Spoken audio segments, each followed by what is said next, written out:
એ લોકો મોટાભાગની જે જગ્યાઓ પસંદ કરતા જેમાં રેલવે સ્ટેશન્સ, બસ સ્ટેન્ડ, પછી શાકભાજીની જગ્યાઓ અથવા તો કોઈ એવી જગ્યાઓ જે વધારે પડતી ભીડભાડવાળી જગ્યાઓ હોય એ જગ્યાઓમાં ટાર્ગેટ કરવામાં આવતા હતા. ત્યાં સહેલાઈથી એ લોકો મોબાઈલ ચોરી કરી શકે અને પછી પોતે મોબાઈલ ચોરી કર્યા પછી ત્યાંથી બીજો એમનો માણસ આજુબાજુમાં હોય એ માણસને મોબાઈલ આપી દેવામાં આવે. એ વ્યક્તિ પછી જે સ્ટોરેજ કરવાની જગ્યા છે ત્યાં સ્ટોર કરી આપે અને પછી ફરીથી એ જ માણસોની આજુબાજુ ઇર્દ ગિર્દ રહે તાકી ચોરી થયેલો મુદ્દામાલ જે છે તાત્કાલિક સેફલી બીજી જગ્યા પહોંચાડી શકાય.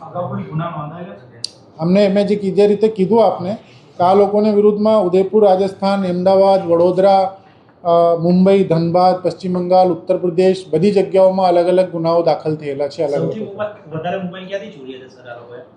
જે ચોરી કરેલા મોબાઈલ છે અલગ અલગ જગ્યાઓના છે, જેમાં મેં આપને કીધું એ પ્રમાણે 37 ગુનાઓ ડિટેક્ટ થયા છે. જેમાં રાજસ્થાનના પણ 2, ઉદયપુરના છે, આપણે અમદાવાદના છે, વડોદરાના છે, પછી આપણે અહીંયા સુરતની અંદર પણ આપણે 20 ગુનાઓ જે રજીસ્ટર કરવા જઈ રહ્યા છે, ઓલરેડી રજીસ્ટર થયેલા છે અને અમુક વાર રજીસ્ટર કરવા જઈ રહ્યા છે.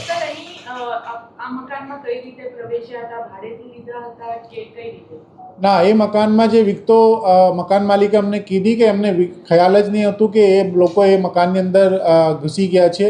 પોતાનું જે લોક મારેલો હતું એ લોક એમને તોડી અને પોતે અંદર જતા રહ્યા હતા. એ તે વખત જ્યારે પોતાનું મકાનનું ઇન્સ્પેક્શન કરવા ગયો તો એમને આ જોઈને આશ્ચર્ય પામ્યું કે આ મકાન તો મેં ભાડે આપેલું નથી, એમાં લાઇટ ને પંખા કઈ રીતે ચાલે છે.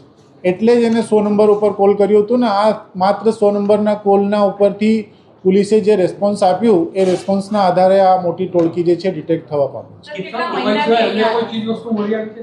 ના, ત્યાંથી મોટાભાગની એમના જે પહેચાન પત્રો અને બાકીની વસ્તુઓ છે એ જ જોવામાં આવી છે. મોટાભાગના મોબાઈલ્સ જે છે રિકવર કરવામાં આવ્યા. કેટલા સમયથી આ રૂમની અંદર હતા લોકો સર?